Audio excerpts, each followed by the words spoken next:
It was raining hard on a cold night in early November when she came up that dead-end road to Coldwater Lake, deep in the Adirondacks. Nora Hale was 27 years old, blind for 14 months, one hand on a white cane and the other counting off steps a stranger had given her that afternoon. She didn't have a home, she didn't have papers, and there wasn't a soul left in this world who still said her name out loud. All she wanted was somewhere dry to sit until morning, so she found the door, and she knocked. The door opened, and the man standing there was bare-chested, scarred from shoulder to hip, with a gun in his right hand. In New York, folks didn't say his name above a whisper. Dante Ferraro was 37, and 1 week out of every year, always the same week, he came to that house alone. No crew, no phone, nobody allowed past the gate. There was a room at the end of his hallway that hadn't been opened in 19 years, and the key never left his pocket. He looked at the soaked woman on his porch, staring straight past him at nothing at all, and he asked her who'd sent her. She told him a kind old woman in town had pointed her down this road. He shut the door in her face, and that should have been the end of it. But before that winter was over, the coldest man in New York would learn that the woman he'd turned away in the rain was the one thing he couldn't live without. If you believe nobody ever knocks on the wrong door by accident, then this story's for you. If it stays with you tonight, go ahead and leave a like, share it with somebody who could use a good story, and hit subscribe, because there's always another one coming. Now let's head back to that rainy road, and to the moment that door swung open. She didn't move for a long while after the door closed. The rain came down harder then, sheeting off the eaves and running cold along the back of her neck. And she stood there with one hand still lifted a little, the way a person does when they've been talking to someone who has walked away. Then she turned around. That was the trouble. She'd come up that road with a stranger's directions folded carefully in her head, and directions only work in one direction. Turn around and the whole shape of it collapses. The gravel had no edges she could trust. The wind was pushing the sound of the water around so that the lake seemed to be on her left, then behind her, then nowhere at all. She went 4 or 5 paces out from the house and stopped, because she could feel that she was drifting, and drifting in open country with no landmark was how a person ended up in the water. So she came back. She found the step with the tip of her cane, sat down on the second one from the bottom, and pulled her knees up under the wet wool. She was not a woman who cried easily anymore. She had spent that particular currency in the first few months, and found there was nothing you could buy with it. So she sat, and she waited for morning the way you wait for a bus that may not run, and she kept her breathing slow, because panic used oxygen and warmth, and she had very little of either to spare. Inside the house, Dante Ferraro stood at the front window with the lamps off. He was not a man who lingered. In 20 years he had built a reputation on the fact that when he decided a thing, the thing was decided, and everybody moved. He'd shut the door. That was the decision. She would walk back down the road, and in the morning somebody in Ridgemont would give her a cup of coffee and a phone, and none of it would ever have anything to do with him. But she hadn't walked back down the road. He watched her go out a few steps and stop and come back, and something in the way she stopped bothered him more than he wanted it to. She wasn't performing. That was the piece he kept turning over. He had seen a great many people beg in his life. He knew what it looked like from every angle. He knew the wet eyes and the hands and the small theatrical collapse, and he knew the smarter version too, the one that pretends not to beg while making very sure you're watching. This wasn't either one. She had her back to the door. She wasn't calling out. She wasn't crying loud enough to be heard through the glass. She was simply sitting in the rain like a woman who had run out of options and was going to be quiet about it. He went to the study and pulled up the gate camera on the monitor and watched her there in grainy gray, and she still hadn't moved, and he found that he was standing when he could have been sitting. 5 minutes. 10. He told himself she was a plant. Somebody had thought this through, had figured out the 1 week a year, had picked a woman who couldn't see because a woman who couldn't see couldn't identify a face in a courtroom. It was a good theory. It was clean. He'd used cleaner ones to justify worse things. But a plant doesn't sit down in a 40-degree rain and wait, because a plant has a car half a mile back and a partner with a radio, and this one hadn't even taken the shelter of the eaves. 15 minutes. He thought about the fact that in about 3 hours she'd stop shivering, and that when a person stops shivering out in weather like that, it isn't good news. He thought about a body on his property in the morning, and told himself that was the reason, and knew while he was thinking it that it wasn't the reason, and disliked himself for the knowing. 20 minutes. He got a towel out of the hall closet and opened the door. She turned her head toward the sound, but she didn't get up, and she didn't say anything, and she didn't ask. He put the towel into her hands, and her fingers were so cold she nearly dropped it. He told her to come inside. She stood slowly, one hand on the cane and the other flat against the door frame, to find the height of the sill, and he did not offer his arm, and she did not ask for it. The kitchen was warm from the stove and smelled of coffee gone bitter on the burner. There was a deep chair by the fire in the next room. He didn't take her there. He put her in the straight wooden chair beside the kitchen door, the one nearest the way out, and she sat down in it without a word of complaint, as though she understood exactly what the chair meant and had been given worse. He set the rules while she dried her hair. One night, she'd sleep in the chair or on the floor by the stove, whichever she liked. She wouldn't go past the kitchen. In the morning, at first light, she'd be gone, and she'd never mention this house or this road to anybody living. She said, "All right." Not "thank you." Just "all right." And Dante Ferraro stood there in his own kitchen with his arms folded, waiting for the gratitude he'd braced himself to refuse. And it never came, and for reasons he could not have explained to a single soul on earth. That bothered him worst of all. He let her get warm first, which was not kindness but method, because cold people say whatever gets them out of the cold, and he wanted answers that would hold. He pulled a chair around and sat facing her with the length of the kitchen table between them, and he started the way he always started, with the easy question, the one whose only purpose is to give you a baseline for the lies that come later. Full name. She said Nora Ann Hale. Maiden name Hale, she added, before he asked. Age 27. Born in Utica. He asked who sent her up that road. She said she didn't know the woman's name. He asked who was paying her. She said nobody had paid her anything since the 11th of March. He asked what was on the 11th of March, and she said that was the day the last check cleared. And then she stopped, because he hadn't asked for the story, and she wasn't going to volunteer it. That surprised him. Everybody volunteers. He asked her how she'd gone blind, and she answered him in the flat, unhurried way a woman reads off a grocery list. And that flatness was the first thing that got under his skin, because a story told in that voice has been told too many times to too many people who didn't care. There was a fire, she said, 14 months ago, at a nursery in Rye, down in Westchester County. Her husband died in it. His name was Julian Whitmore. She didn't die, but something in the smoke took her eyes, and she woke up 5 days later, in a hospital where nobody would tell her what day it was. He asked what happened after. She said his family came. They were good to her at the funeral, in front of people. Then there was a check and a bus ticket, and the ticket was one way. And the check was canceled before the bus reached Albany, and she'd found that out at a bank window in front of a line of 9 people who all got very quiet. She said it evenly. She didn't say it like a wound. She said it like weather. Dante didn't believe a word of it. He wanted to be clear with himself about that, so he laid the reasons out the way he'd lay out a ledger. The timing was too neat. The week was too specific. A woman appearing at that gate, on that night, with a story that couldn't be checked in the dark, and a disability that made her unthreatening and unaccountable both at once, was exactly the kind of instrument he himself would have chosen, if he'd been the one doing the choosing. He'd used sympathy as a delivery method more than once. He knew how well it worked. So he pushed. He asked her the same questions again, in a different order, an hour apart, the way you do when you're waiting for the seams to show. He asked her which hospital, and she named it. He asked her the name of the woman who'd canceled the check, and she said she didn't know which one of them had done it. He asked her 3 separate times to describe the old woman in town, and 3 separate times she gave him the same small handful of things, which was strange, because liars either give you less each time or more. She never once asked him for anything. Not a phone, not a ride, not his name. She never asked his name, and by midnight that had begun to sit in him like a stone in a shoe. He told her to sleep. He put a blanket on the floor by the stove, and she thanked him for the blanket and nothing else, and she was asleep in the time it takes most people to decide they're comfortable, which is what happens to a body that has learned to take rest wherever it's offered. He waited until her breathing changed.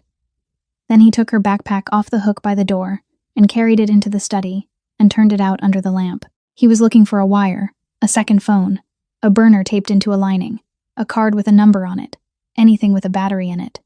There wasn't any of that. There was a plastic case of artificial tears, nearly empty. There was a hairbrush with most of its bristles gone. There was a paperback with the cover torn off, which meant nothing, because she couldn't read it. There was a notebook full of braille punched through with what looked like a nail, the dots uneven and crowded, the work of somebody who had taught herself out of stubbornness rather than being taught, and he ran his thumb over a page of it and understood none of it. And at the bottom, in a sandwich bag folded over twice, there were seeds. 6 little paper envelopes, hand labeled by somebody with sight, soft at the corners from being handled. He sat with that bag in his hand for a while. He put everything back exactly as he'd found it, and hung the pack on its hook. And on his way through the kitchen, he stopped, because something about her had been bothering him all evening, and he finally saw what it was. Her coat was ruined. Her shoes were split along one seam, but wrapped around her shoulders, over all of it, was a good olive wool scarf, old and soft and clearly cared for, and it didn't belong to anything else she owned. She was awake before he was, sitting up on the blanket with the scarf folded in her lap, and her hands still, waiting, not making a sound, which is its own kind of politeness and its own kind of judgment. He made coffee and put a cup down where her hand could find it, and she found it, and drank it, and said nothing about it. He'd already decided how this was going to go. He went to the study and came back and set an envelope on the table in front of her. And then, because she couldn't see an envelope, he took the money out and put it into her hand and closed her fingers around it so there'd be no confusion. $4,000 in hundreds. And he told her what it was. He told her it would put her in a room somewhere with a lock on the door and hot water, and enough left over to get her through the winter, and that in exchange she'd forget the road, the house, and him. He'd handled 100 conversations like this one. There was a rhythm to them. The person's breathing changes first, then the hands, then the voice goes soft with a gratitude that's mostly relief, and then they say something about how they'll never forget this, and then they take it. She held the money for about 3 seconds. Then she put it back down on the table and slid it across the wood toward the sound of his breathing until it stopped against something. She said she couldn't take it. He asked her why not, and there was an edge coming into his voice now that he didn't like hearing. She said because he was paying her for the wrong thing. She said he was paying her to disappear, and she'd already done that for free, and she didn't want to be paid twice for the same job. She said if he wanted to do something for her, he could point her toward the state highway, because she didn't know which way it was from the door, and that was all she needed. Dante Ferraro stood in his own kitchen and looked at a stack of hundreds lying untouched on a table, and for the first time in 20 years he didn't have the next line ready. Men who owed him money had taken money from him. Men who hated him had taken money from him. A judge had taken money from him in a parking garage in White Plains without ever once looking up. He put the money back in his pocket. He told her to get her pack. He drove her out himself, because the alternative was watching her feel her way down that road with a cane, and he wasn't going to spend the rest of the week wondering. She sat in the passenger seat with the pack on her knees, and her hands folded on top of it, facing forward out of habit, at a windshield that gave her nothing. Neither of them said a word for 2 miles. There was only the sound of the wipers going back and forth, and the water under the tires. And once, far off, a crow. He didn't turn the radio on. He wasn't sure why. The road out ran along the shoulder of the lake, and then dropped down toward the creek crossing, and he knew before he came around the last bend, because he could hear it. The creek had come up in the night. The old timber bridge was still there, but the water was over the deck by 1.5 feet, and running brown and fast, carrying a whole birch tree sideways as he watched, and past the bridge the low stretch of the road had gone under too, a long sheet of moving water with a fence post standing up out of the middle of it. He got out and walked down to the edge in the rain and stood there a minute doing the arithmetic. The county wouldn't send anybody up a dead-end road for a private crossing. The creek would drop when the rain quit, and the rain wasn't quitting, and even after it did, the deck would have to be checked before anything crossed it. 4 days, 5, if the weather turned. He got back in the truck and told her. She didn't argue, and she didn't ask what happened next. She asked whether there was another way out on foot, and he said there was, if she wanted to walk 11 miles of logging track through country where he'd lost a truck once. And she said all right, and that was the end of it. He turned the truck around in the wet gravel and drove her back. He didn't say anything on the way, and she didn't either, and by the time the house came up out of the trees, he had built the whole thing back into a shape he could live with. She wasn't a guest. She was a delay. He parked and took her pack in himself and set it by the kitchen door, and then he stood in the middle of the room and gave her the terms, and his voice had gone all the way back down to the register men in Brooklyn knew. She would stay in the kitchen and the back room off it. She would not go past the second hallway. She would not put her hands on any door in this house except the 2 he had just named. He said he wouldn't tell her twice. She said she understood, and she meant it, and she kept to it, right up until the 3rd day, when she got turned around in the dark and put her hand on a door at the end of a hallway that hadn't been opened in 19 years. She learned the house in 3 days, and she did it without asking him a single question. He noticed it first at the sink. The second morning she went from the wooden chair to the faucet and back without her hand touching anything, and he stood in the doorway with a cup going cold and watched her mouth move without sound and understood she was counting. 7 to the stove, 4 more to the sink, 11 back, but only 10 if she came around the short side of the table, and she took the short side after that, every time. She built the kitchen out of numbers the way another person builds a map out of streets, and once a number was hers, she never lost it. She was accurate about the things she could reach, and useless about the things she couldn't. And she'd found the difference by walking into them. He saw the bruise on her hip on the second afternoon, when she reached up to a shelf and her sweater rode. A bad one. Greenish. Older than this house and this week. He asked her, flat out, who taught her to move like that? She said nobody did. He asked what that meant. She said there was a program, and there had been a man from the county who came twice with a longer cane and a set of exercises. And after the second visit, the family said it wasn't necessary, that she'd be looked after at home, and the man stopped coming and she never got a phone number for him. So she'd taught herself. She said it without heat. She said she'd learned the upstairs hallway of that house by walking it 200 times, and that the first 50 times she'd bled, and that afterward it was simply hers, and nobody could take it. Dante had known a lot of hard people. He had made a career out of being able to tell which ones were hard all the way through, and he found that he had put this woman in the wrong column on the first night, and hadn't corrected it yet. On the third night the power dipped, which it does out there when the wind comes across the water, and the pump kicked, and something in the wiring surged and the house went dark. It made no difference to her. That was the thing that got him. He went for a flashlight, and by the time he had it, she was already up and moving, and in the dark, without light. She had the advantage over him for the first and only time. But the dark took his landmarks, and it took her counting too, because she'd counted the hallway from the kitchen door, and she'd started from the wrong side of the table. 10 paces where there should have been 11. She turned where she shouldn't have. She went down a hallway she'd never been in.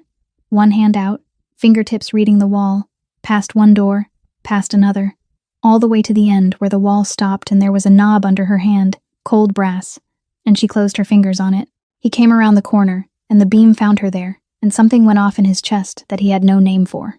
He shouted. Not a word at first, just sound, and then her name, and then get away from that door. And the noise of it filled the whole hallway and came back off the walls. He crossed the distance in 3 strides and got her wrist and pulled her hand off the knob. And the thing that stopped him, the thing that turned him cold right there in the dark, was how little force it took. She weighed nothing. His hand had closed on her wrist the way it had closed on other wrists in other rooms, out of pure habit. And this one had come away like a bird, and he let go so fast it was almost like being burned. She backed up until her shoulders found the wall, like she had both hands up in front of her, palms out, and she was shaking. And she said she was sorry, that she'd miscounted, that she'd started from the wrong side of the table. She said it twice. He didn't answer her. He couldn't. He walked her back to the kitchen, with the flashlight held down at the floor, not touching her, and she followed the sound of his footsteps, because that was all she had, and neither of them said anything else that night. He didn't explain. She didn't ask, and that was worse, because she'd heard him shout like that and she still didn't ask, which meant she'd decided he was a man you don't ask. He went back after she'd settled. He carried a chair down that hallway and set it against the opposite wall and sat in it, facing the door, in the dark, with his elbows on his knees. He sat there through the small hours. He didn't touch the knob and he didn't take the key out of his pocket. He just sat there the way a man sits outside a room where somebody is dying. And when the window at the end of the hall went gray, he stood up, and his back hurt, and he put the chair away. Then he went out to the truck, where the signal came in off the ridge, and turned on the phone he wasn't supposed to be using that week, and called Leo Barone in Brooklyn, and said one thing: find out everything there is about a woman named Nora Hale. The 7th day came, and the phone rang out in the truck at 7:15 in the morning, and it was Leo. And Leo didn't lead with the report. He said, 11 years. He said in 11 years. Dante had never once stayed past the 7th day. Not for a funeral. Not for a war. Not the year the Bronx thing went sideways and they needed him in a room by Tuesday. He said the car was fueled, and Tommy was waiting at the turnoff on the far side of the creek whenever the water dropped. And then he stopped talking and waited, the way a man waits who has known another man since he was a boy. Dante looked back at the house through the wet windshield. He told Leo to send Tommy home. He told him to keep the phone on. Then he sat there a while with the engine running and the wipers off and the water crawling down the glass, and he did not examine what he'd just done, because examining it would have required a vocabulary he'd never been given. He found her out back an hour later, and he found her by following the sound of glass being moved. Behind the house, past the woodpile, there was a greenhouse that had been going down for years. Half the panes were gone. A pine limb had come through the roof in some storm and been left where it fell, and the whole east wall leaned in on itself like something kneeling. She was inside it. She had her coat off and her sleeves pushed up, and she was lifting broken glass out of a bed of soil with her bare hands, piece by piece, laying each piece in a bucket she'd found, feeling every inch of ground before she set her fingers down. He asked her what in God's name she thought she was doing. She said the door was standing open, and she'd smelled it from the yard. Wet dirt, she said. You can smell wet dirt under glass from 30 feet off if the wind's right, and it doesn't smell like anything else in the world. He told her to stop. He told her she'd open a vein in there and there wasn't a hospital inside 40 miles. She said all right, and kept working. He said it again, harder. She sat back on her heels and told him, without any temper in it at all, that she'd been told to stop doing things for 14 months, and that most of the people who said it had meant well, and that she was going to clear a path from the door to the back bench because it was the only useful thing she could reach, and that if he wanted her out of there he was welcome to carry her, but she wasn't going to walk out on her own. Then she went back to it. He stood in the doorway with his jaw set and didn't carry her, and after a while he found he'd picked up the other end of the pine limb without deciding to, and the two of them dragged it out into the wet grass together. She worked her way down the benches with her hands, and she named things as she went, quietly, more to herself than to him. Rosemary, she said, gone woody, 4 or 5 years unpruned but alive at the crown.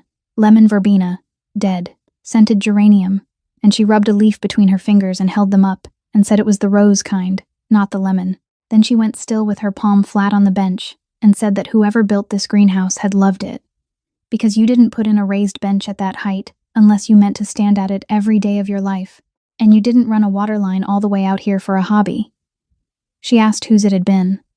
Dante didn't answer her. He went inside. The report came through that afternoon, and Leo read it out slowly the way he did when he wanted a thing understood. Nora Ann Hale, born in Utica, no arrests, no debts anybody could find, no connections to any name they cared about. The fire was real. The nursery in Rye had burned on a Thursday night in September, and Julian Whitmore had died in it, and the county fire investigator had put it down to an electrical fault in under 3 weeks, which Leo said was fast. The check was real, and the stop payment on it was real, and it had a date on it.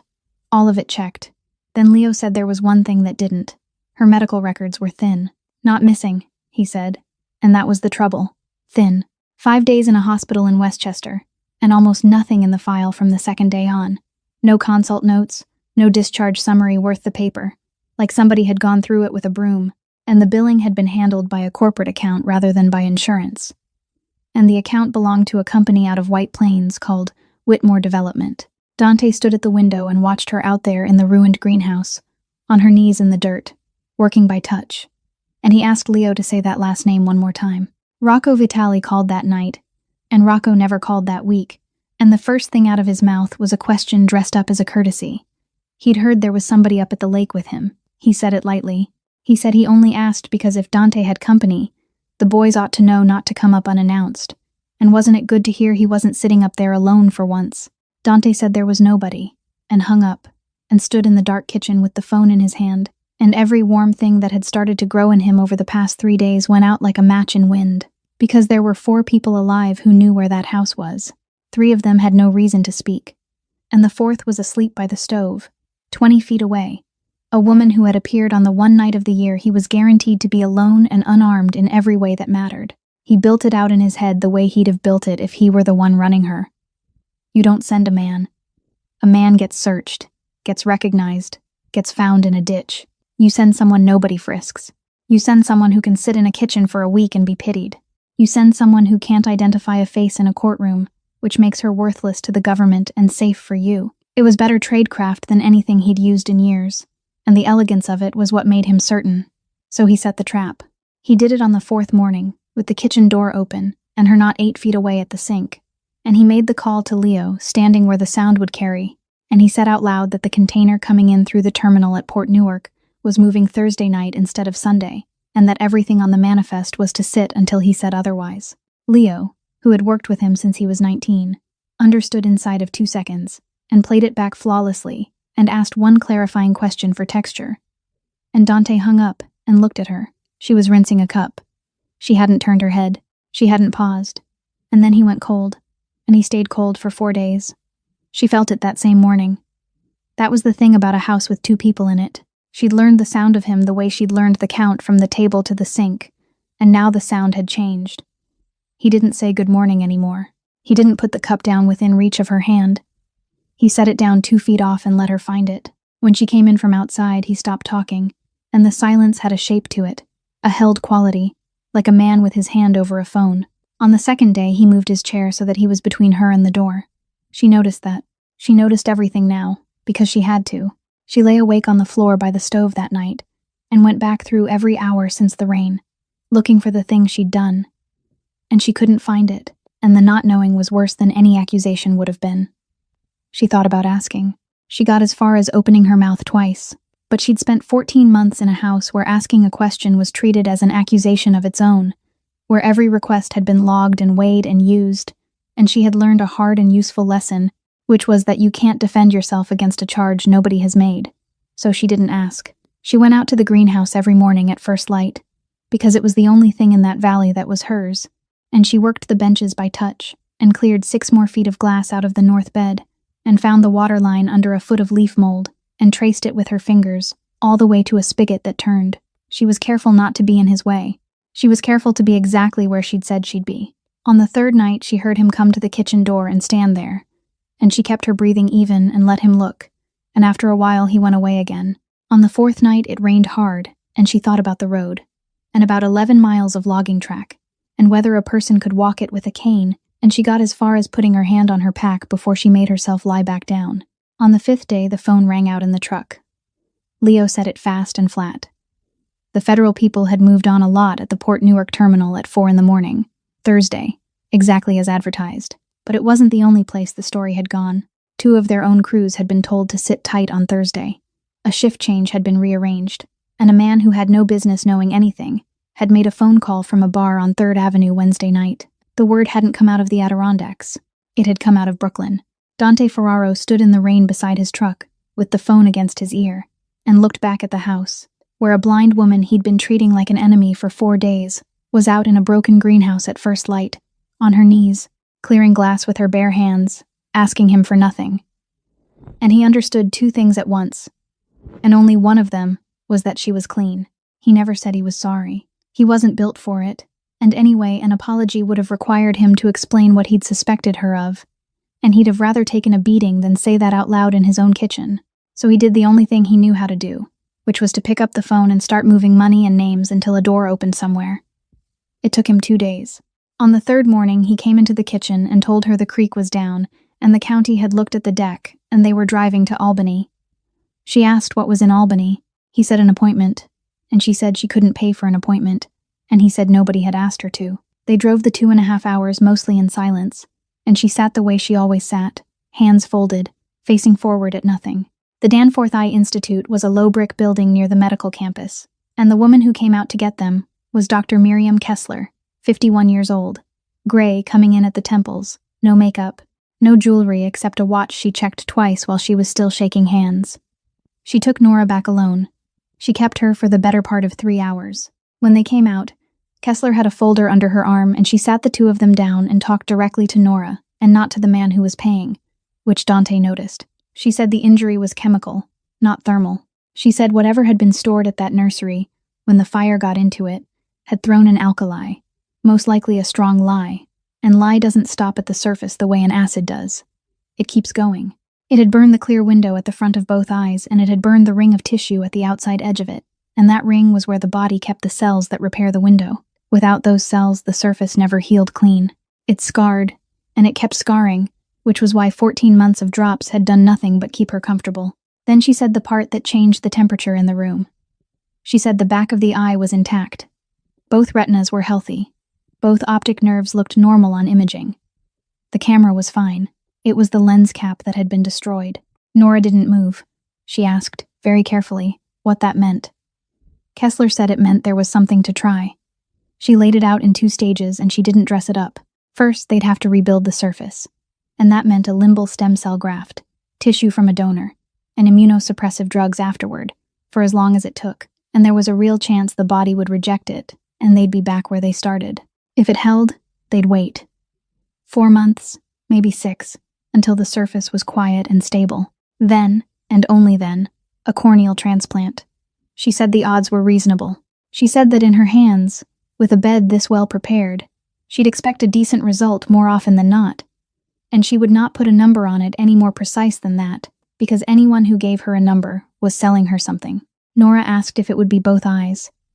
Kessler said they'd start with one. Nora sat very still for a moment, and then she asked whether that meant she might see her own hands again, and Kessler said she thought it was possible, and that was the word that broke her. Possible.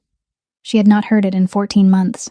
She'd heard permanent and irreversible, and we've done all we can, and she'd heard those words said kindly and said carelessly, and once said in a hallway to somebody else, while she stood 4 feet away. She'd built a whole life on the other side of those words. She put both hands over her face and cried, and it lasted less than a minute, and she apologized for it afterward. Dante didn't touch her. He looked out the window at the parking lot and let her have it. Kessler said she'd need to see the original records. All of them. The emergency room notes, the toxicology, the operative report if there'd been one, and she'd need them before she could schedule anything. Then she said one more thing, and she said it more slowly. She said the tissue would come from a donor, and the weight wasn't the problem. They had good supply through the bank in Rochester. The problem was never supply. Dante didn't understand what she meant by that yet. They went out to the front desk to start the paperwork, and the young woman there was pleasant and quick, and pulled up a form and turned the screen a little, and asked for a signature on the consent to release medical records, and then she looked at the file, and her face changed by about half an inch. She said she was sorry. There was a flag on the account. She said there was a legal notation attached to Mrs. Hale's file from the hospital in Westchester, and that the Institute would need consent, but that it couldn't be Mrs. Hale's. It took Leo 11 hours to pull the file, and when he read it back over the phone the next morning, he read it twice, because the first time Dante told him he'd gotten it wrong. 8 days after the fire, while Nora Hale was still in a bed in Westchester with her eyes bandaged and enough sedation in her to keep her under, a petition had been filed in the Supreme Court of the State of New York, under Article 80, one of the mental hygiene law. It asked the court to appoint a guardian for the person and the property of an incapacitated person. The incapacitated person was Nora. The petitioners were her husband's mother and her husband's brother. The papers said she was unable to appreciate the nature and consequences of her own decisions on account of catastrophic injury and acute psychological trauma. There'd been a hearing she never attended. There'd been a court evaluator who visited once, on a day the file showed she'd been given something for pain, and whose report ran to a page and a half. The order was signed as temporary. It had been renewed 3 times since. And attached to it, in the property schedule, were the 2 things that explained everything. Julian Whitmore's life insurance, $1.4 million, payable to his estate, and the fire loss settlement on the nursery, filed and paid the following spring, $3.2 million, to Whitmore Development, both of them administered by a guardian. Dante sat with that for a long moment, and then asked the only question that mattered, which was whether the woman asleep in his kitchen knew. Leo said the file showed she'd been served, which meant an envelope had been handed to a blind woman in a hospital bed. Dante drove back to Albany alone the next day. He was very calm about it, which anyone who knew him would have found alarming. He sat down across from Dr. Kessler in her office, and he laid it out the way he laid out every problem he'd ever solved, in ascending order. First, he offered to fund her limbal stem cell program outright. No committee, no strings. A number he wrote on the back of a card and slid across the desk. She looked at it and left it lying there. Then he explained that consent was a formality, that the woman was 27 years old and could recite her own history better than half the people in that building, that Kessler had spent 3 hours with her and knew perfectly well she wasn't incapacitated, and that a form was a piece of paper and paper burns. Kessler said no. Then he stopped being pleasant. He told her, without raising his voice, that he was not a man people said no to twice, and that she had a practice and a license and a name on a building, and that things happened to all 3. She heard him all the way out. She didn't lean back. When he finished, she folded her hands on the desk and said she wanted to be sure he understood what he was asking for, because she didn't think he did. She said if she took Nora Hale into an operating room without valid consent, 3 things happen.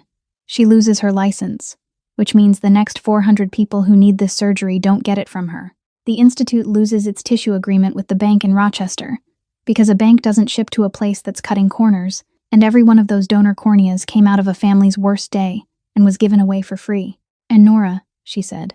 Nora wakes up with a new eye and a court order still hanging around her neck, and the people holding that order can walk into any hospital in this state and have her moved, medicated, and put somewhere he can't reach her, and they'd be within their rights, and he'd have handed them the reason. She said she'd seen it done. Then she said the thing he took away with him. She said he could buy this building. He could buy every building on this street, but he could not buy a signature that the law had taken out of that woman's hand, and there was exactly one way to put it back. And it wasn't money, and it wasn't fear. It was a courtroom, and a judge, and a very good lawyer. She said until he brought her that, the answer was no. And she said it looking straight at him, and she didn't look away first. Dante Ferraro walked out of that office and got into his car in the parking garage and did not start the engine. He sat there while the light outside went flat and gray. He had been 18 years old the first time somebody told him no, and he'd learned that afternoon what to do about it. And he'd been doing it ever since, and it had worked every single time. It had bought him judges and inspectors and a county coroner once. It had bought silence and land and men's loyalty and the roof over his head. And a woman in a white coat with a watch she kept checking had just explained to him, patiently, the way you explain something to a child, that the one thing he actually wanted in this world sat on the other side of a wall his money couldn't touch. He put both hands on the wheel and looked at nothing for a long time. Then he took out his phone and called Leo and said he needed the name of the best guardianship attorney in the state of New York, and he wanted a meeting this week. And Leo, after a pause, asked him to say that again. He came in from the water at dusk that evening with his shirt over his shoulder, and she heard the door and turned her head and said she could smell the lake on him, and then she said something she'd been carrying around for 2 days. She said she'd like to ask him for one thing, and she wanted him to say no if he wanted to, and she wouldn't ask twice. He said go ahead. She said the first night, when he opened that door, she'd heard something in the way he stood there. She said a person's voice comes off their chest differently depending on how they're holding it, and that his had come off a man braced for something, and she'd been wondering ever since what it was he'd been braced for. She asked if she could put her hands on him and find out. He didn't answer for a long moment. Then he pulled the chair around and sat down backward on it and told her where to stand. She found his shoulder first and worked out from there, and her fingers were careful, the way they were with the seed beds, reading before touching down. She stopped at the first one, a short ridge above the left shoulder blade, and asked. He said 19 years old, a stairwell in Bensonhurst, a man with a screwdriver who was faster than he looked. She moved down, a long one, low across the ribs, smooth and wide. He said that one was a boat hook, and that he'd deserved it. And she asked what he'd done to deserve it, and he told her, and it wasn't a story that made him look good, and he told her anyway. She found a cluster of small round ones near the spine and went still and didn't ask that one. He told her anyway. He said his father. He said he'd been 11, and after that he was careful about which room he was standing in.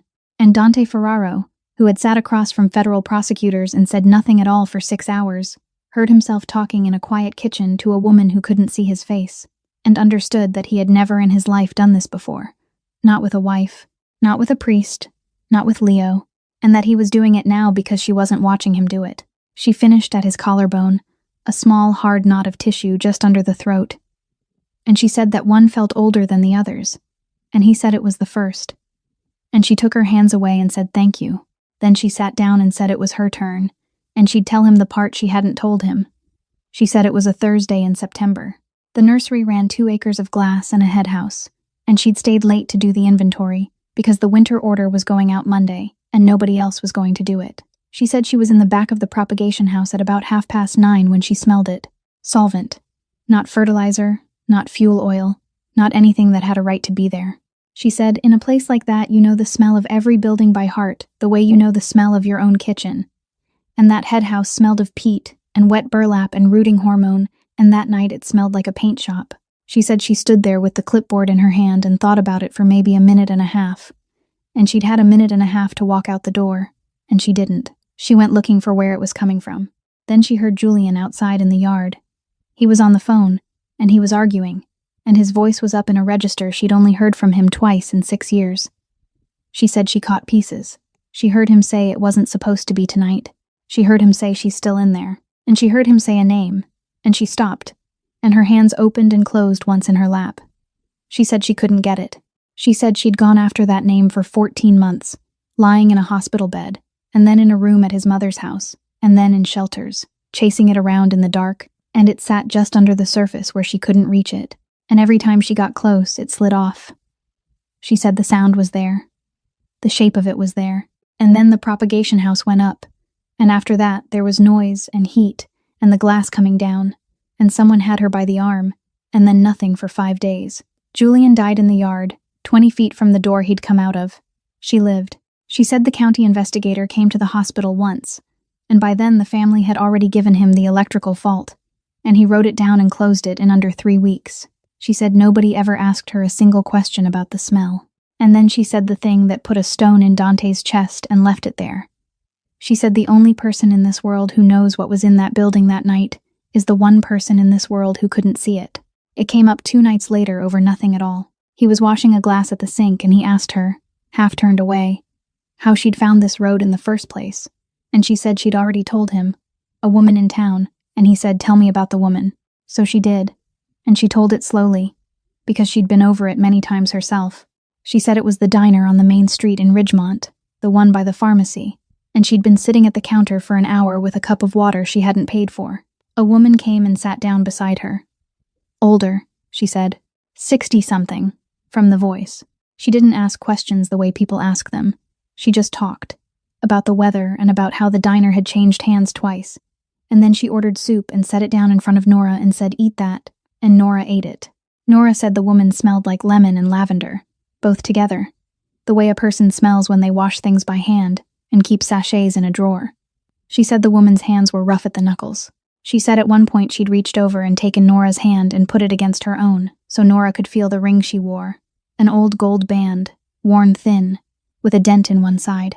Nora said she'd asked about the dent, and the woman had laughed and said it had been that way for 40 years, and she'd never had it fixed. And then Nora said the strangest part was that the woman asked her where she was going, and Nora said she didn't know, and the woman went quiet for a long time, longer than was comfortable, and then she gave her the directions. Down the county road past the church, left at the fork where the guardrails bent, and then the dead-end road along the water.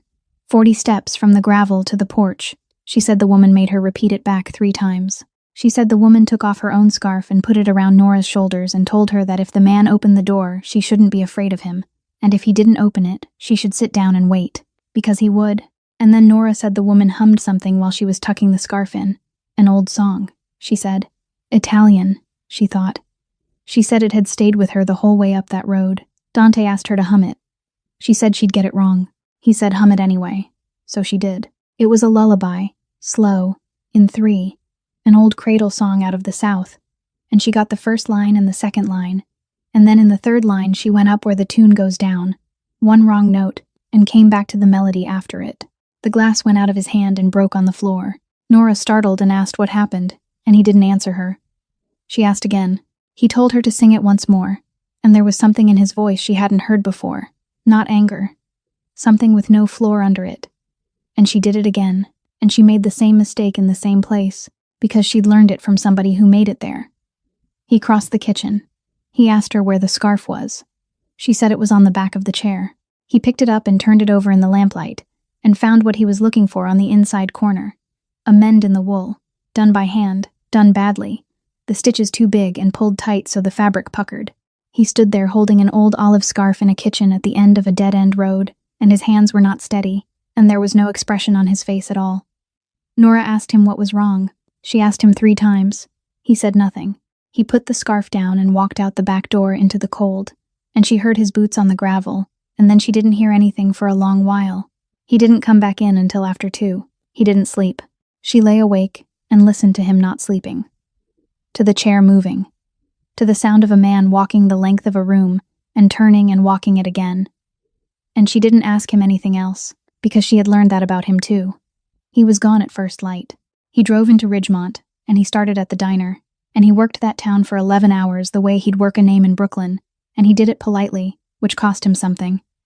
The waitress remembered her. Older lady, quiet, came in most mornings, always sat at the far end, always paid cash. The pharmacist said she rented the 2 rooms upstairs over the shop, had for a few years, kept to herself, paid on the first. He said she'd given her name as Ruth Palmer. Dante went up the outside stairs and the door was unlocked, and the rooms were swept and bare, the bed stripped, the drawers empty, a dish towel folded over the faucet. The pharmacist called up from the bottom of the stairs that she'd moved out 2 days ago, and hadn't left a forwarding address, and had asked him to say she was sorry about the short notice. The flag on the file did what a flag on a file is built to do. When the front desk at the Danforth Eye Institute pulled up her record and pinged Westchester for the release, a notice went out the same afternoon to the Guardian of Record, automatically, the way a bank calls you when your card gets used in another state. Nobody followed her. Nobody watched the house. The name Nora Hale simply surfaced in a system after 14 months underwater, with a date and a facility and a county attached to it. And by Friday morning, a lawyer in White Plains had it on his desk. Dante worked it out later, sitting in the dark, and it was the part he never entirely forgave himself for. The one thing he'd done to help her was the thing that told them where she was. They came on a Tuesday, the first week of December, a little after 10. He heard the vehicles before he saw them, 2 of them, coming slow up the dead-end road, and he went out onto the porch and stood there with his hands loose at his sides, a county car, and behind it a black sedan out of Westchester. Grant Whitmore got out of the sedan, 34 years old, in a good coat, and he had a folder under his arm, and he came up the gravel like a man arriving somewhere he had every right to be. Behind him came a deputy from the Essex County Sheriff's Office, a heavy man in his 50s who looked like he'd rather have been anywhere else, and a woman from a private care service in a fleece vest with a clipboard. Grant introduced himself. He was pleasant about it. He said he understood there'd been some confusion, and that he was grateful to Mr. Ferraro for the kindness he'd shown his brother's widow, truly grateful, and that the family had been searching for her for months, and had been very worried. He said it warmly. Then he handed over the folder and asked him to look at the order, and said the deputy could explain it better than he could. The deputy explained it. There was an order of the Supreme Court of the State of New York, renewed on the 12th of November, appointing a guardian of the person and property of Nora Ann Hale. Guardian of the person included the authority to determine her place of abode. The order was signed. It was current. It had a raised seal on it. The deputy said, not unkindly, that he wasn't here to make trouble for anybody, but he had a court order in his hand and a woman inside the house, and the 2 of them were going to leave together, and he'd like everybody to keep it easy. Dante Ferraro had put men in the ground for looking at him wrong. In that moment there were 4 people on his gravel, and he could have ended all of them and been in Montreal by supper. And he stood there and did nothing, because the paper in his hand was stronger than everything he'd built in 20 years. She came out on her own. She'd heard all of it through the open door. She had her pack over one shoulder, and the cane in her hand, and she'd put the olive scarf on. She didn't argue, and she didn't cry, and she didn't ask the deputy a single question. And afterward, he'd think about that for a long time. How quiet she was, the way you go quiet when you've already learned that the noise doesn't help. The woman in the fleece vest took her elbow, and Nora let her. She went down the steps and across the gravel. Halfway to the car, she stopped and turned her head back toward the porch, toward where she knew he was standing, and she said his name. Just that. Dante. Not help me. Not don't let them. Just his name. As a question. As a hand put out in the dark to see if anything was there. And he opened his mouth and nothing came out of it. Because there was not one thing he could say in front of a deputy and a court order that wouldn't have made it worse for her later. She waited about 2 seconds. Then she turned back around and got into the car, and the woman in the vest closed the door for her, and they drove down the road with the county car behind them, and the sound of the tires on the gravel went on for a long time after they were out of sight. He was on the phone before the dust settled. By 6 that evening there were 4 cars in the yard, and 11 men in the house, and there was a bag open on the kitchen table with things in it that had no other use, and Dante was putting on his coat when Leo Barone came in the door and stood in front of it. Leo, 58 years old, who had never once in his life told him no. He said Dante's name twice before Dante heard him. He said, "Listen to me." He said, "Whatever you do tonight, that woman is still going to be blind in the morning, and there is not a thing in that bag that fixes it." He said, "If you walk out this door, you'll be a fugitive by Thursday, and every judge in this state will know your name for the wrong reason, and the only door left that could have opened for her closes behind you when you go through it." He said, "The doctor already told you." He said, "You can't shoot a court order." And then he said the thing that stopped him, quietly, with his back against the door. He said, "And if you get yourself killed tonight, who is left who even knows she isn't crazy?" He sent them all home. It took until 9 to clear the yard, and when the last taillights were gone, Dante came back into the kitchen and found Leo still sitting at the table with his hat in front of him, and he put the olive scarf down on the wood between them and told him to explain it. Leo looked at the scarf and didn't touch it. Dante told him about the diner, and the ring with the dent in it, and the lemon and the lavender. And then he told him about the lullaby and the note in the third line, and Leo Barone put both hands flat on the table and lowered his head, and he stayed that way so long that Dante finally said his name. Leo said he was going to need a minute. Dante said he'd had 19 years. Then it came out of him in pieces, the way a thing comes out when a man has swallowed it so many times he's forgotten the shape of it. He said your father called me in. He said it was the March you were finishing school. He said he'd found out about a box, papers she'd taken, and he wasn't the kind to ask a question twice. And he told me to take her out to the property in Dutchess County and handle it, and he told me not to come back and tell him about it after. Leo said he drove her. He said she sat in the front seat with her purse in her lap, and she knew the whole way, and she never once asked him for anything. Dante heard that, and something turned over in his chest. Leo said they got to the turnoff, and he pulled over on the shoulder and sat there with the engine running for 11 minutes. He said he was 39 years old, and he'd done 6 things in his life he couldn't take back. And he'd never done this one. He said he gave her $400, everything in his pocket, and a name in Rochester. And he told her that if she ever surfaced anywhere Salvatore Ferraro could find her, he'd have to do it after all, and she said she understood. And then she asked him one question. Leo's voice went out on him there, and he had to start the sentence twice. She asked whether the boy was going to be all right. Dante got up out of the chair. He walked to the far wall and stood with his back to the room. He said, after a while, in a voice that was almost level, that he had gone to a funeral, that he had carried a box on his shoulder at 18 years old, with 4 other men, and put it in the ground at St. Anne's, and stood there in the rain. That he had spent 19 years believing a thing that Leo Barone knew was not true, and that Leo had stood next to him at that grave. Leo said yes. Dante asked him why. And Leo, still sitting, still not looking up, said because your father was alive. He said if I'd told you at 18, you'd have gone to him inside of an hour. He said, you know what he was?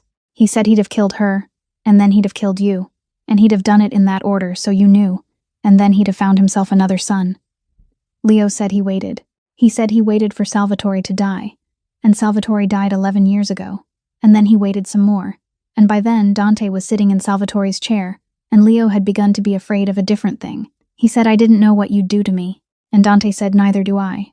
And that was the truest thing said in that kitchen all night. He stood there and looked at the back of that old man's head and felt 2 things at once with equal force, that he wanted to put a hand on Leo Barone's shoulder, and that he wanted to break him in half, and there was no space between the 2 of them, and no way to choose, so he did nothing at all, which was the only mercy available.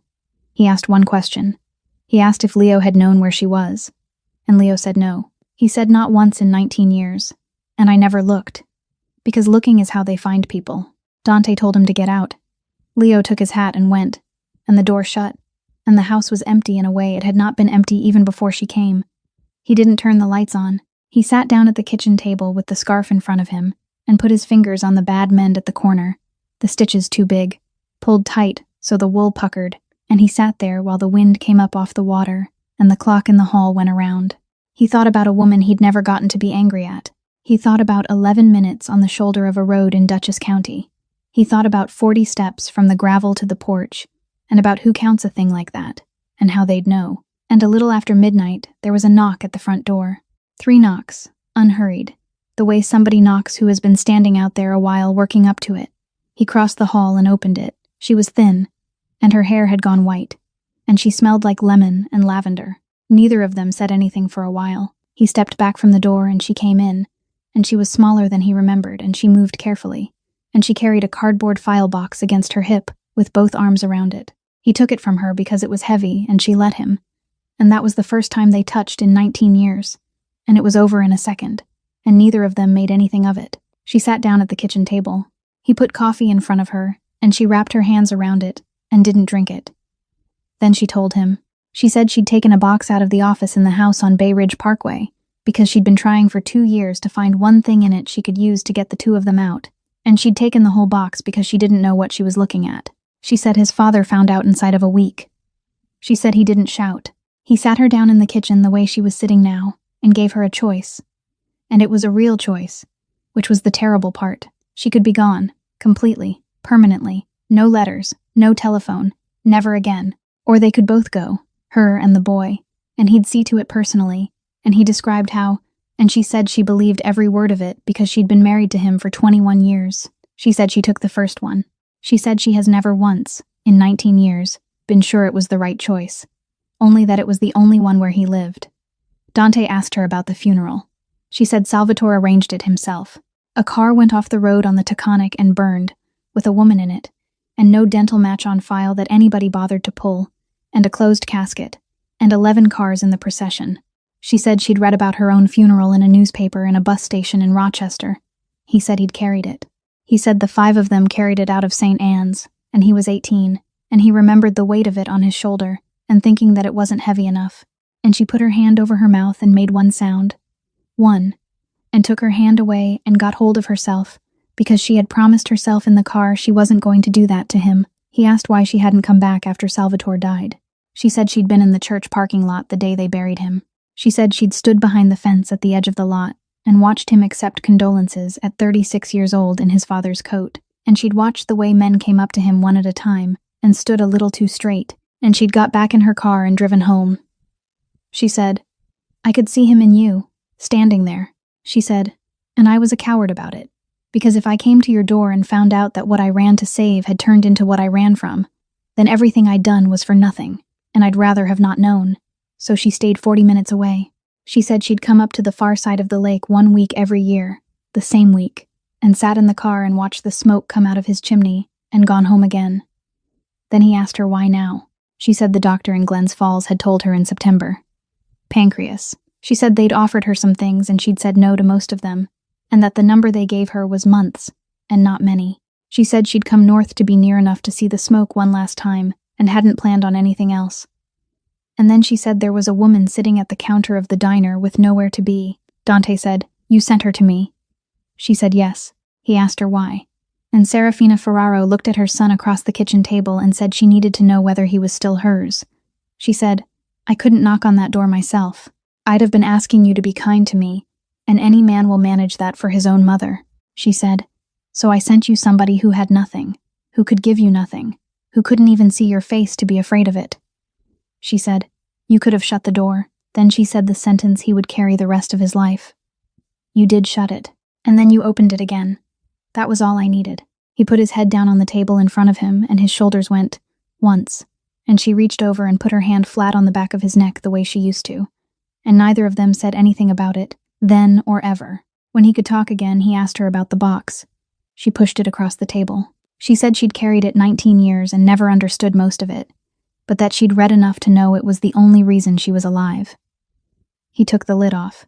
Ledgers, in his father's hand, going back 30 years. Loan agreements. A schedule of properties in White Plains. And on the 4th page down, an entry from before he was born. Seed capital advanced against a construction firm in Westchester County, and the name of the firm was Whitmore Development. He kept going. Halfway down the box, the handwriting changed, and the dates came forward into the last 2 years, and there were photocopies now, and wire confirmations, and a set of side agreements signed in 2 places. One signature was Grant Whitmore's, the other was Rocco Vitale's. He went at it 3 ways, and not one of them was a gun, and there were nights that winter when the restraint cost him more than any fight ever had. The first was a lawyer. Her name came out of Albany, a woman who had been doing guardianship work in that state for 22 years, and who charged accordingly. And she read the file for 2 days before she said a word about it. Then she told him what they had. A petition under Section 81.36 of the Mental Hygiene Law to discharge the guardian and terminate the order on the grounds that the incapacity no longer existed, if it ever had. A demand for an independent capacity evaluation by a physician of the court's choosing rather than the family's. A request that the court appoint its own evaluator, and that the evaluator interview Nora alone, outside the facility, without anybody from the family in the building. She warned him that judges don't like to be told they got one wrong, and that the fastest way to lose was to make it about the money, and she told him to stay out of the courtroom and let her do it. He didn't like any of that. He did all of it. The second was fire. He hired a private investigator out of Syracuse, a retired fire marshal, and turned him loose on a case the county had closed in under 3 weeks. The man went and stood in the burned shell of that propagation house in December and came back with 3 things. A copy of the original report, in which the words electrical fault appeared 11 times, and the word accelerant appeared nowhere. And no laboratory analysis had ever been ordered on anything. a purchase record from a chemical supply house in Yonkers, 30 gallons of industrial solvent, ordered under a Whitmore development account 4 days before the fire, delivered to a job site that had been closed since August, and a set of subpoenaed telephone records showing that a call was placed to Julian Whitmore's cell phone at 9:41 on the night he died, that it lasted 6 minutes, and that it came from a number registered to his brother. The third was quieter. Dante had every page of his father's box photographed and made into 2 identical packages, and one went to a field office of the Federal Bureau of Investigation in Manhattan, and the other went to a reporter at a paper in Albany who had been chewing on Westchester development contracts for 4 years without enough to print. Both packages went unsigned, from a copy shop off Central Avenue, and no one ever learned where they came from. Leo drove them down himself and didn't ask a single question the whole way, and all that time, 60 miles south, Nora Hale was doing the only work available to her. They had her in a private care residence outside White Plains, and it was a clean place, and the staff were mostly decent to her, and her door didn't lock, but the hallway door did. They took her telephone the first day. They said it was policy. She asked for it back every morning for 9 days and then stopped asking, because asking was how you told them what you wanted, and she'd decided to stop telling them anything. What she did instead was count. From her bed to her own door, 6 paces. Left along the corridor to the fire stair, 22, right instead. And it was 31 to the day room, and 44 to the front hall where the carpet stopped and the tile started. And she could tell the tile under her cane from any other floor in the building. In 11 days, she had the whole ground floor in her head. Every room, every doorway, the loose board outside the medication room, the fact that the west windows got sun at 2:30, which meant west. She knew which aide walked in soft shoes, and which one wore a watch that ticked. And she listened. That was the part they never thought about. And it was the mistake every one of them made. All of them. Always. They talked in front of her the way people talk in front of a chair. She heard a woman on the phone in the office at the end of the corridor say that the family had asked for the monthly to be billed against the estate account, rather than the trust. She heard someone say the word settlement twice in one afternoon. She heard an aide tell another aide that the brother had called again about the renewal date, and that he'd asked whether there was anything in the chart about a doctor in Albany. Every night she took out the notebook and the nail she'd carried in that pack through 8 months of shelters, and she wrote it down in Braille, punching the dots through the paper by feel in the dark, uneven and crowded, and perfectly legible to exactly one person on Earth. The date, the time, the words, as close as she could hold them. She had 11 pages of it by the second week of January, and when a court-appointed evaluator finally sat down across from her in a room with no one else in it and asked her, gently, whether she understood why she was there, Nora Hale put her hand into her bag and took out a notebook full of holes and said she'd like to read him something. The hearing was held in the Supreme Court of the State of New York, County of Westchester, on the last Thursday in January, in a courtroom on the 3rd floor, with a ceiling fan that turned whether it was needed or not. Dante sat in the back row and said nothing the entire day, which his lawyer had made him promise twice. Catherine Whitmore went first. She was 63, and she was very good, and she never raised her voice once. She said the family had taken Nora in when there was nowhere else for her to go. She said the poor girl had been badly hurt and had never really come back from it, that she'd become confused, that she'd wandered off in the fall and been missing for months, and turned up living with a man in the woods that nobody could account for. She said she understood how it looked. She said guardianship was a burden, not a benefit, and she'd carried it because somebody had to. She talked about Nora for 11 minutes without ever once saying anything to her, and the whole time she used the same tone a woman uses about a house that's gone past repair. Then the court-appointed evaluator gave his report, and it was 4 pages, and he had done his interview alone in a room in a public library in White Plains, and he said in plain language that in his professional opinion, Mrs. Hale possessed full capacity to manage her own affairs, and had likely possessed it for some considerable time. Then Nora's attorney asked the court to hear from Nora herself. She stood up. She asked the judge if she could say something about the room first, and the judge, after a moment, said go ahead. She said there were 19 people in that courtroom, 20 with him. She said the fan was behind her and to the left, about 10 feet up, and it had a click in it every 4th revolution. She said the court reporter was directly in front of the bench and slightly to the right. She said the gentleman in the 2nd row on the aisle had changed the crossing of his legs twice in the last minute and was wearing hard-soled shoes, and that a woman 4 seats down from him had a purse with a metal clasp. She said the door at the back had opened and closed once since she stood up. And then she said she was sorry, but she'd found that people needed to be shown, because they had all decided in advance what a blind woman was. Nobody in that room said anything for a moment. Then her attorney asked her about the night of the fire, and Nora told it. And she told it in a flat, exact voice, times and places. What she was holding, where she was standing, and when she came to the smell, she said the thing that had never once appeared in the county's report, and her attorney handed the court the purchase record for 30 gallons of solvent, ordered 4 days earlier on a company account, delivered to a job site that was closed. Then Catherine Whitmore's attorney got up and went after her the only way left, which was to say that a woman who could not see could not possibly know who was in that yard or what was said, that she'd been sedated, that she'd had 14 months to build a story out of a smell. He pushed her hard for 6 or 7 minutes.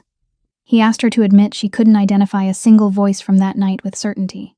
And Nora stood there with both hands on the table in front of her, and went back into it, further than she'd ever let herself go. The yard and the dark and her husband's voice up in a register she'd only heard twice in 6 years. And the thing that had been sitting just under the surface for 14 months came all the way up into the light. She said Julian said a name. She said it was Grant. He said, "Grant, I'm not doing this." And the courtroom went very quiet, and somewhere behind her a chair moved. She waited until it was quiet again, and then she said the last thing she had to say. And she said it to the judge, and not to anyone else in that room. She said she'd lost her sight. She said she hadn't lost her memory, and she hadn't lost her voice, and she hadn't lost her right to be a person. She said all she was asking the court for was the ability to sign her own name to her own life. The judge ruled from the bench that afternoon. He found that the standard for continued guardianship had not been met, discharged the guardian, terminated the order in full, and directed that an accounting of the estate and the insurance proceeds be filed with the court within 30 days. He said one more sentence before he left, about how this file should never have looked the way it looked, and he said it to the lawyers, and not to the family. The rest came in its own time, and not in that room, because a court that decides whether a woman can sign her name doesn't decide who set a fire. In March, the Westchester County District Attorney indicted Grant Whitmore on arson in the 2nd degree, insurance fraud, and grand larceny. In April, the federal government indicted Rocco Vitale on 19 counts, and it was another 11 months before Dante learned which page out of that box had done it. He never fired a shot. He never made a call to a judge. He sat in the back row of a courtroom with his hands folded and watched a blind woman take her own life back with nothing but her memory and 11 pages punched through with a nail. And in 37 years, he had never won anything that felt like that. She signed her own name to the consent form on the 9th of February, and it took her a while, because she had to be shown where the line was, and she wanted to do it without help after that. Dr. Kessler did the limbal graft on the right eye 4 days later. It was not a long surgery, and it was not a dramatic one, and afterward, there was a shield taped over her eye, and a schedule of drops every 2 hours, and a bottle of immunosuppressants she would have to take for as long as the tissue lasted. Kessler warned them both, plainly, the way she did everything. She said the first month is the month. She said if the body's going to turn on it, that's when. 3 weeks went by and Nora did everything she was told. And then on a Thursday night at the end of the month it turned.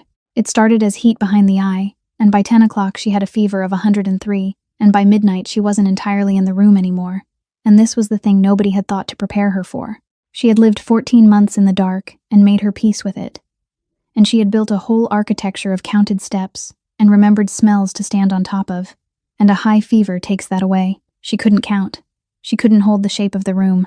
The floor moved, and for the first time since the fire, she was truly blind, without any of the tools she'd built, and she panicked, the way she hadn't panicked in the hospital or in the shelters or in the house in White Plains. She was calling for someone. She didn't know she was doing it. She was saying his name over and over into the dark, and he was already there. And he took her hand and put it against his chest so she could feel that it was somebody solid, and he told her he was there and he wasn't going anywhere. He said it about 400 times that night. She'd quiet for a while, and then she'd start again, asking if he'd left, and he'd say no, and put her hand back where it had been. He sat in a chair beside that bed from midnight until the window went gray, and he never once let go, and he never once left the room. Not for coffee, not for the phone, not for anything. Around 5, the fever broke, and by 6, she was asleep properly, and Kessler came in at 7:30 and looked at the eye and said the graft had held, and that they'd gotten ahead of it, and that it would probably be all right. Dante stood up out of that chair and his legs almost didn't take him. There was another thing going on that month, and it happened in a room down the hall. Serafina had been told in September what she had, and she'd said no to everything they offered her, and she'd meant it.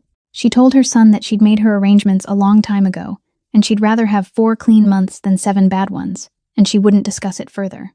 And then, in the middle of February, Nora, who had been at that time exactly 9 days out of surgery, with a shield taped over her eye, asked to be walked down the hall, and she sat on the edge of Serafina's bed and held her hand and said one thing to her. She said, "When they take the bandage off in June, you're going to be the first thing I see." She said, "I've been picturing your face for 4 months, and I want to know if I got it right."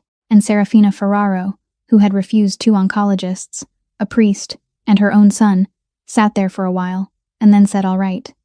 She started palliative chemotherapy that same week. She was very sick from it, and she never complained about it once. And when Dante asked her why she'd changed her mind, she said it wasn't complicated, that she'd been given a reason to be somewhere on a particular day. They brought Nora home to Coldwater in the middle of March to recover, and the night before, Dante went down the hallway alone with a flashlight he didn't need. He stood in front of that door for a while, then he took the key out of his pocket, the one that had lived there for 19 years, and it went into the lock stiffly, and he had to work it, and then it turned. The air that came out was dead and cold, and smelled of dust and old wool. Everything was exactly where it had been. The bed made, her brush on the dresser, a cardigan over the back of the chair, a book face down on the nightstand with a page turned over, waiting for a woman to come back and finish it. He stood in the doorway a long time. Then he went and got a bucket and a stack of clean linen, and he opened both windows and let the March air come in off the lake for the first time in 19 years, and he took the sheets off that bed and washed the floor on his hands and knees and wiped down every surface in that room, and he did it slowly, and he did it alone, and he didn't hurry it. He put the cardigan away. He left the book where it was, and when he was done, at about 4 in the morning, he carried Nora's things in and set them on the dresser, and left the door standing open behind him. The corneal transplant was done on the 18th of June, and 8 days later they came back to Albany to take the bandage off. Kessler pulled the blinds and brought the lights down until the room was nearly dark, and she explained that it would be blurred at first, and bright, and that it might take weeks before it settled, and that nobody should expect anything in the first minute. Serafina sat on Nora's left, in a wheelchair by then, with a scarf over her thin hair. Dante stood back against the wall. Kessler worked the tape loose and lifted the shield away, and told Nora to open when she was ready. She didn't, not right away. She sat there with her eyes closed and her hands flat on her knees, and then she opened them. There was light, there was shape, and then out of the blur the shape resolved into a face, and it was an old woman's face, thin, with white hair and dark eyes, and Nora looked at her for a long moment, and then reached out and touched the ring on her hand, the old gold band with the dent in one side, and said, "It's you." Serafina put both hands over her mouth. Then Nora turned her head. He was still standing back by the wall where he'd put himself, and she looked at him for a good while without saying anything at all, longer than was comfortable for him, taking in a face she'd built for 8 months out of a voice and a way of moving. Then she got up and crossed the room, and put 2 fingers on the small hard knot of scar just under his throat, the first one, the one she'd found in a dark kitchen a lifetime ago, and she said, "So that's what you look like."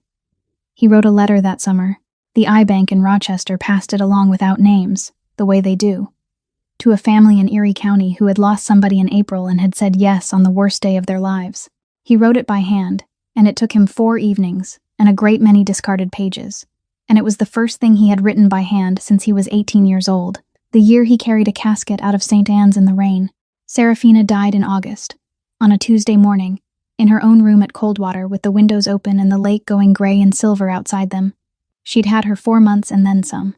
She went quietly, a little before 7, and Dante was sitting on the edge of the bed with her hand in both of his, and Nora was in the doorway, and there was nothing left unsaid between any of them, which is the only mercy that matters at the end. 3 years later there is a nursery on 11 acres outside Ridgemont, with a sign at the road, and the beds are all raised to the same height, with a lip you can find with the back of your hand, and every label is punched in braille, and the whole place is laid out by scent, so that a person can walk it by nose alone. Mint at the gate, rosemary at the turn, lavender along the long path to the glass house. Nora teaches there. Most of her students can't see. She tells them on the first morning that she was taught by nobody and learned by walking into things, and that they're going to do better than that. The first seeds she ever put in that ground came out of a paper envelope she'd carried in a backpack through 8 months of shelters. Dante is out of the parts of the business that would have put him in a cell, and it took 2 years and cost him a great deal. And what's left is the port work and the construction, and it's all on paper that can be looked at. Leo runs most of it now. On the porch at the lake house, there's a baby asleep in a bassinet in the shade, and her name is Serafina, and she's wrapped in an old olive wool scarf with a bad mend in the corner. The stitch is too big, pulled tight so the wool puckers. Nora sings to her out there in the evenings. It's an old Italian cradle song, slow, in 3. And in the 3rd line she goes up where the tune goes down. 1 wrong note, every time. On purpose now. The door at the end of the hallway stands open. The key is in the lock and it's never turned, and that's the whole of it. A woman with nothing knocked on a door in the rain, and a man who had everything opened it, and neither of them knew what they were doing. What this story asks us to sit with, I think, is a simple and uncomfortable thing. The people who threw Nora Hale away never once raised a hand to her. They did it with clean paper and polite voices, and a signature she wasn't allowed to give. They looked straight at her, and decided that a woman who couldn't see was a woman who couldn't think, couldn't remember, couldn't be trusted with her own life. And it was that decision, and not the fire, that nearly finished her. Because the dignity of a human being was never about how much they can see. It's about whether the rest of us are willing to see them. Every one of us knows somebody who has been talked about in the 3rd person, while sitting right there in the room. An aging parent, a sick friend, someone the world has quietly written off. It costs us so little to speak to them instead of about them. If this story reached something in you tonight, please give it a like, and share it with someone who could use it. Subscribe to our channel to hear a new story with us each day. And I'd love to know what you felt while you listened. So tell me in the comments. Has there been a moment in your own life when someone chose to really see you? Or when you chose to really see someone else? I read every one of them, and they mean a great deal to me. Thank you for spending this time here. I wish you good health, a peaceful heart, and quiet, happy days. Goodbye for now, and I'll see you in the next video.